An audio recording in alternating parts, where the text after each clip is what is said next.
Welcome to this week's edition of the Belau Report. I'm Jane Belau. Well, this really is a special edition. We have the chair of the Tax Committee of the Minnesota Senate, Carla, as our guest. And last week we read about the tremendous progress she'd made with her tax bill, which provided all kinds of tax relief for Minnesotans. And then she stayed up all weekend working on this tax bill. And here she is. It's Tuesday at 3 in the afternoon. She's here with us, and we thank you. And you don't look tired or anything. Well, I'm glad to hear that, sure. But it's great to be with you. Oh, well, we're glad to have you. So where are we now with the Minnesota House and Senate not done?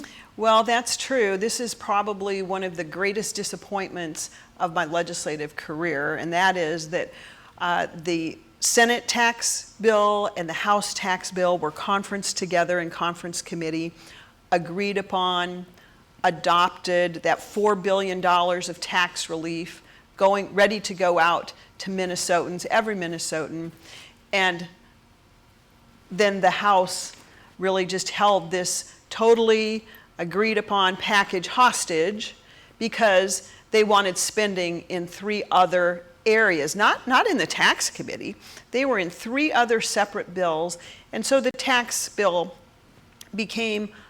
was just held hostage until they got whatever they wanted, apparently, in these other 3 bills. And that is what is so disappointing. It's just not right. The process is you have the conference committee between the House and Senate. You get that agreed upon language, that agreed upon, in this case, we were given $4 billion for tax relief. There's great agreement on that. All the articles were adopted. And then the House refuses to move the tax bill. And that's really shameful because Minnesotans are struggling. High inflation, record prices at the pump, record prices on formula, record prices at the grocery store. Inflation is rising. Minnesotans are struggling, and the state coffers are overflowing. $12 billion of revenue over and above our ever-growing state budget. And this is why I'm so disappointed that this tax bill, this $4 billion of tax relief, was held up, that was held hostage. Not because there was a disagreement with what Representative Marquardt and I put together in our conference committee, but because the House didn't get what they wanted in these other 3 bills. And that is not good faith negotiations. I'm very disappointed about that. Well, where does politics come in here? Well, I would say politics are part of what happens at the Capitol. Many of us try to focus on that good policy, what's best for Minnesotans. Now, everybody has different viewpoints on that, but I'm just saying when we come together as Republicans and Democrats in the tax conferees and we use the target that we were given, $4 billion, put together an extensive policy that provides tax relief to everyone, empowers Minnesotans, spurs economic growth, and then to have the House refuse to let that bill go until they get their way in something else is politics, I think. It is wrong. It is not how our government operates, and I'm disappointed about that. And Minnesotans should be disappointed about that. They need that tax relief now. And unfortunately, it wasn't just the taxes conference committee that had some outside interference of what stalled something. The state government bill also had an agreement, conference committee report, all put together, House and Senate, and the House chair sat down at the conference table and said, I just got a call from the governor and I can't move on this bill. I have to rescind my agreement, he said. This is wrong. Now, how do we know that's true? Because there was a hot mic and you can hear him saying it. He didn't know there was a hot mic. But I'm just saying these type of interferences with conference committee reports that have been highly negotiated between the House and the Senate is wrong, and it's wrong for Minnesotans. And in this case, it's wrong. It was wrong in the tax bill, withholding tax relief from Minnesotans, and it's wrong in the state government bill. I don't know what it was that the governor was saying. He just, why the representative had to rescind his agreement. You can't do that in politics. You can't do that in good government. When you give your word and you've agreed to something, that's it. And so it's very disappointing. Very disappointing to see this. Okay, so where is the state now? Well, so the state right now, none of those bills that were worked on so hard, negotiated in the end, like the great tax bill or the state government bill, those have all died when session ended at 11:59 Sunday evening. That was our state constitution, wrote our adjournment date into the Constitution, 165 years ago. So didn't creep up on us. We knew when the adjournment date was. And at the very end now, because I think there were about 3 bills, education, public service, and health and human services, that had not been closed up yet, did not have agreement. And because those 3 were not agreed upon, the tax bill was not allowed to progress. Also, we didn't get a bonding bill either. This is a year for a bonding bill as well. So none of those things passed in that last day or 2 of session. That's unfortunate. And so that means, could there be a special session? Will the governor call a special session? We don't know. And when would it be? It's just hard to say right now what will happen. Some people have said, well, we don't need a special session. We have $12 billion of excess revenue sitting on the bottom line, and when we come in next January, that's our next budget year, we will figure out how to do that, what to do with that. And it's true, this is not a budget year. We're in the middle of our 2-year budget that we passed last year. But the fact of the matter is, Minnesotans are struggling with that very high inflation, and they need this tax relief. And they need it now. And so that is they need the money back in their pockets now. Hardworking Minnesotans need this tax relief now just to help them afford their everyday lives, which are getting more and more expensive. And so it's important that we get this now. So that's what is so disappointing. I'm hopeful that there will be this agreement between the governor and the majority leader and the Speaker of the House to get these, number one, get the tax bill out. Let's get that done. And these other spending bills, do they have to happen right now? Can they wait till the next budget cycle? I don't know. But we know the tax relief bill needs to go out now. And we also need a bonding bill now. It's very important to our communities all over this state. And it looks like that also got tied up in these end of session, I would say, shenanigans. Wow. I know. It's very, very frustrating. I can't say it's the most frustrating thing that I've been involved with. How about your counterpart from the House who agreed with you on all of this? Yes, well, he's disappointed too. We both are very disappointed. We came together with this great conference committee report, $4 billion of tax relief, and, the governor stepped in the way, or the House stepped in the way. So we'll have to see what happens. We're hopeful. I'm hopeful that everybody will get home, get a little bit of sleep, get to talk to their constituents, hear about how important this is, and we'll come together and get this important work done. Okay, so what did the House fund? Those things were not funded. They did. I'm not sure what your question is. Say that again. The education. Oh, yes. And there were 3 things. There were three spending bills that were not agreed upon that the House was holding hostage for the tax bill. One of them was the education bill.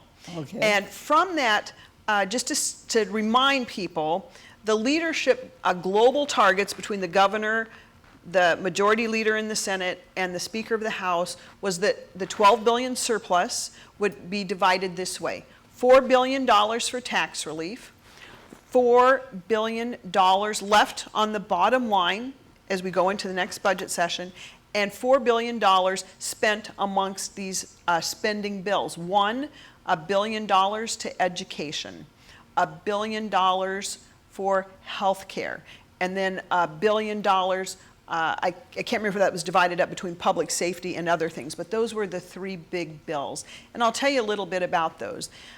The Senate position, one of those offers was to put over $900 million, I think about $950 million into the special education cross subsidy.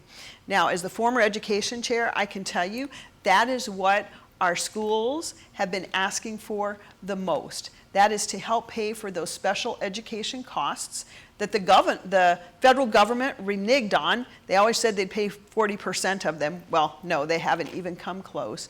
And when our school districts don't get the special education funding they need from the federal government or the state, then it goes on to the property tax payers in the form of needing a referendum to how do you pay for those additional special education costs. And so the Senate proposal over to the House was over $900 million in that cross subsidy for special education. And that was the number one thing that we heard from our school districts that they needed. And also it included support and training for teachers in training for teaching literacy. Very important for our kids. So that was the House proposal. I guess it was not agreed to by the House.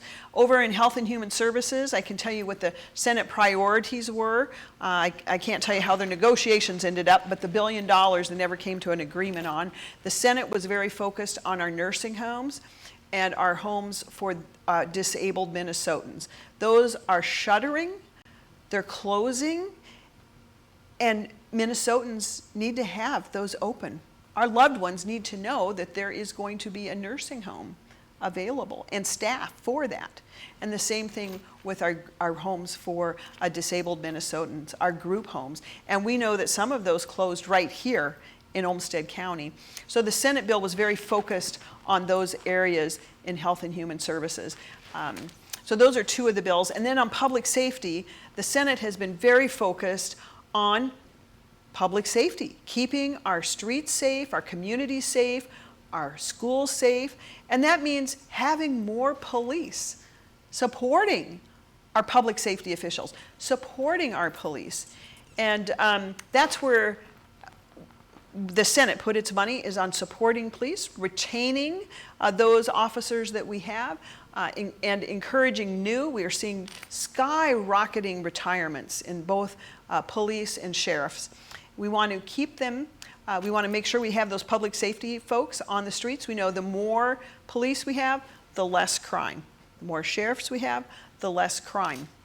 The House did not appear interested in that. And of course, another provision that the Senate was really focused on in public safety was making sure that criminals are prosecuted, that criminals are prosecuted and do the time.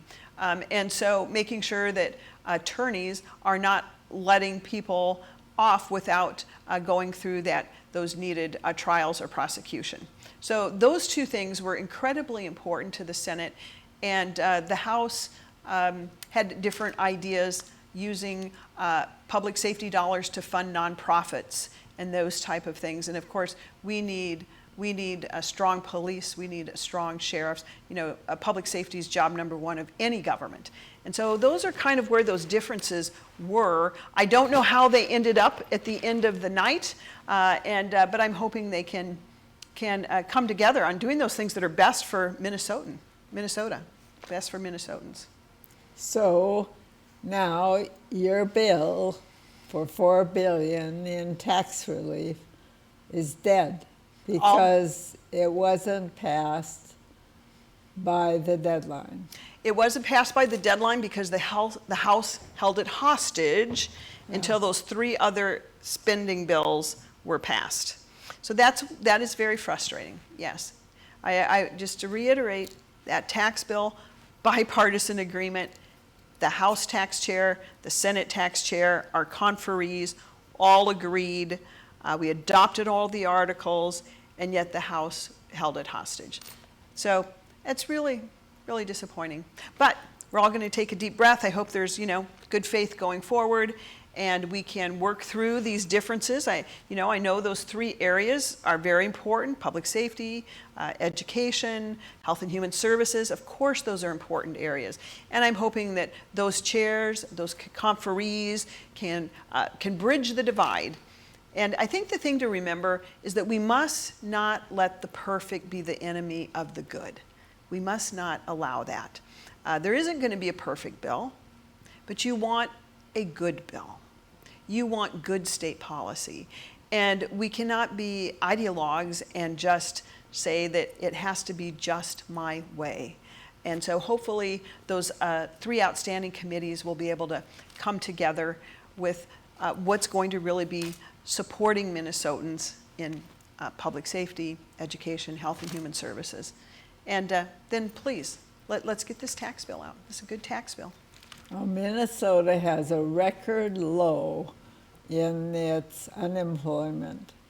And the lots of shops and big and little entities like Mayo and lots of food outlets are hurting because they can't get enough people. Mm-hmm. And did you do anything for them? Well, yes, a couple things. One, in the tax bill, reducing their statewide general levy, so there's not such a tax, property tax, misnamed property tax, about 30% sent up to the state, so we're certainly reducing that, but also trying to get more Minnesotans into the workforce, or also trained with the skills that they need for the jobs that exist. And there's money in the jobs report for that, the jobs committee, to help train, retrain, upskill, so that Minnesotans have those needed skills for the jobs that exist, with a particular emphasis too on those high wage jobs as well. Okay. And what other issues did you feel were not attended to in the session? Well, I have to say there was a lot of great things. Up until this last week, I would say there were a lot of great things that did happen. The Unemployment Insurance Trust Fund was refilled, so it's there for workers in the future who might be unemployed. Then, of course, we repaid that huge UI debt to the federal government, so that we quit paying interest on that. The federal government had to lend Minnesota money during the pandemic for those UI payments. So we've repaid that. Of course, there was the hero pay, making sure that there was some monetary contribution and thanks to those heroes who were on the front lines of COVID when we had no vaccines, no therapies, no treatments. And so that was passed as well, that hero pay.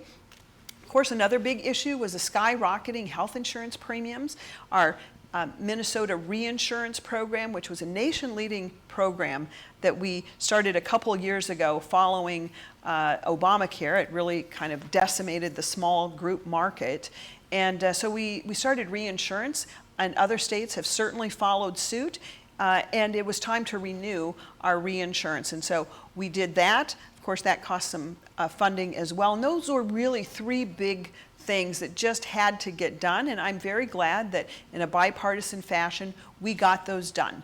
And it's just disappointing that at the very end here the wheels kind of came off on some of these other things. What about the Waltz checks? Well, the Walz checks were just that. Only Governor Walz was interested in the Walz checks. The House did not have them in its bill. The Senate didn't have them. And the problem with those Walz checks was this, not really the name, but the problem is that it was just one time. It was a one-time check. But to make it, as opposed to what we're doing with our tax bill, both the House and Senate, is permanent ongoing tax relief. But the problem was too, those Walz checks would have been taxed by the federal government. And it could have put some people in higher tax brackets. It would have cost them money. So it was really, as some have said, not a very well thought out proposal. So the walls checks were not part of any proposal, both from the House or the Senate. Okay, but now the governor, I assume, either will call a special session or he will let die the bills that did not make the deadline. And so it's up to the governor, right? True, only the governor can call a special session. Usually those special sessions are called only when there's an agreement on what's going to be taken up in that special session by both the House and the Senate and the governor.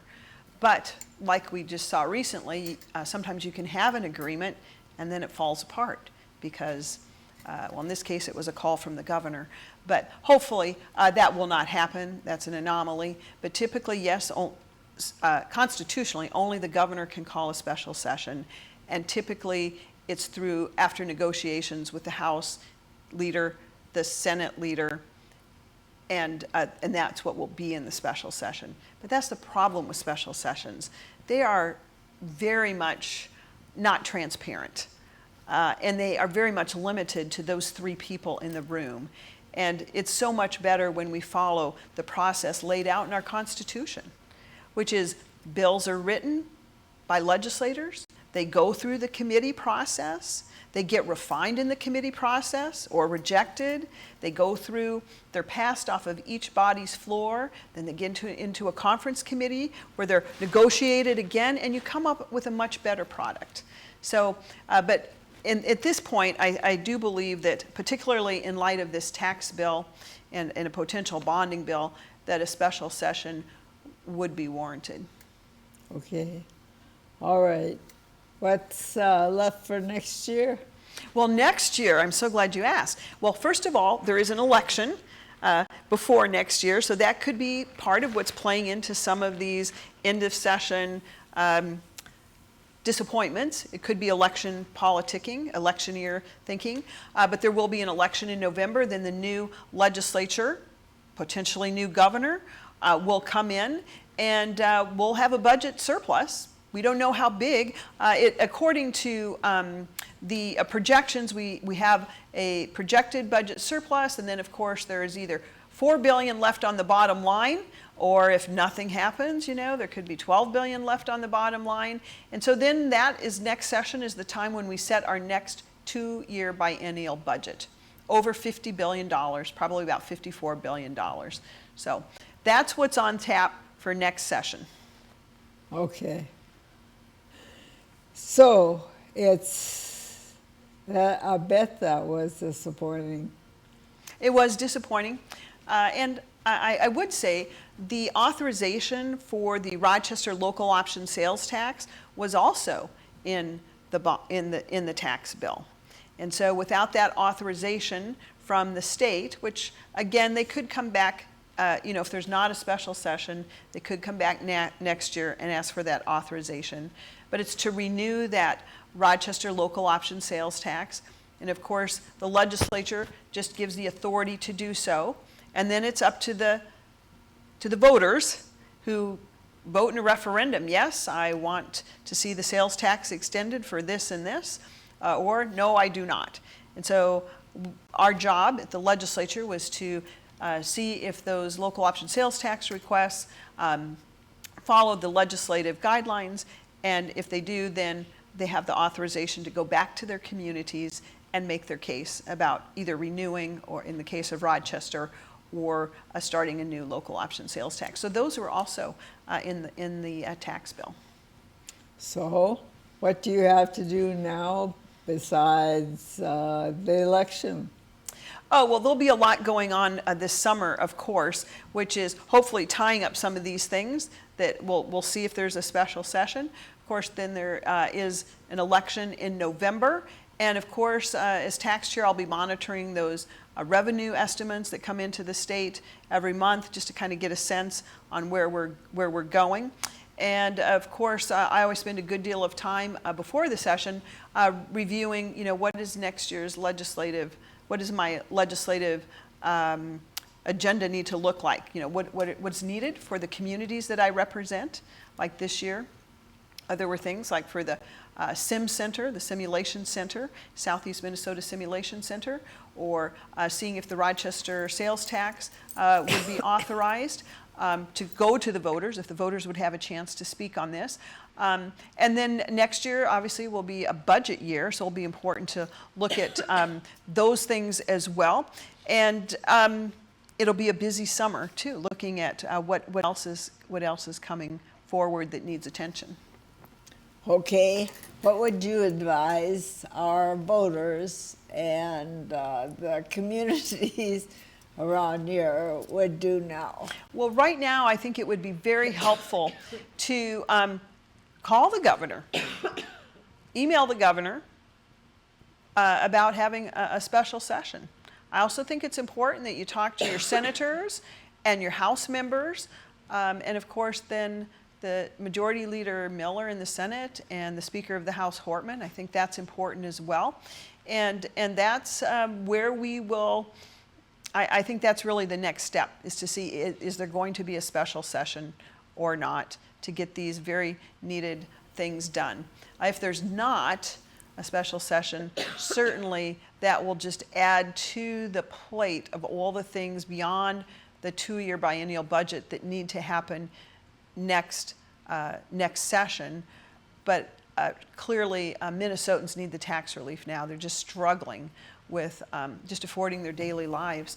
And so it's really important that we get the tax relief back to Minnesotans soon. But I'd say call your elected leaders, call your state elected leaders, and voice your opinion on that permanent ongoing tax relief. Is it needed now? Is it worth a special session? I think that's important. You know, this politics part was quite enthusiastically embraced when you had bipartisan support for the tax bill. Mm-hmm. And it doesn't make sense that it would be held hostage. No, it does not. And I really do want to give a shout out to Chair Marquardt from the House. He was the tax chair in the House. And he negotiated in good faith. I negotiated in good faith. And we do have a great tax bill. And so he was a great statesman. And so we do hope that process gets honored and actually gets passed. Okay. Well, will he help you with the governor? I believe so, but of course I couldn't speak for Chair Marquardt. But what I would say is that I know that he's very committed to this very good tax bill that we've put together. And it's not really a tax issue. It's all those other issues on the side that have nothing to do with the tax bill that actually really did not allow that to go forward. Okay, we have 2 minutes left. We want to give you time to address the viewers. Great. Well, I will just say I am so thankful for your trust in me and for sending me to St. Paul to be your voice. Certainly, the issues are not always easy. They're not always easy, and sometimes there's a lot of differences of opinion. But one of the things that I think is so missing today is that very much needed respect. And I appreciate all of you who have contacted me with your views, always respectful, and know that I'm hearing, I'm listening, and what I did hear this year over and over is that Minnesotans are suffering, paying for diapers, formula, buying gas, energy costs going up significantly, and also a real concern about the future. And probably one of the things I heard the most was Social Security. Stop taxing our Social Security benefits.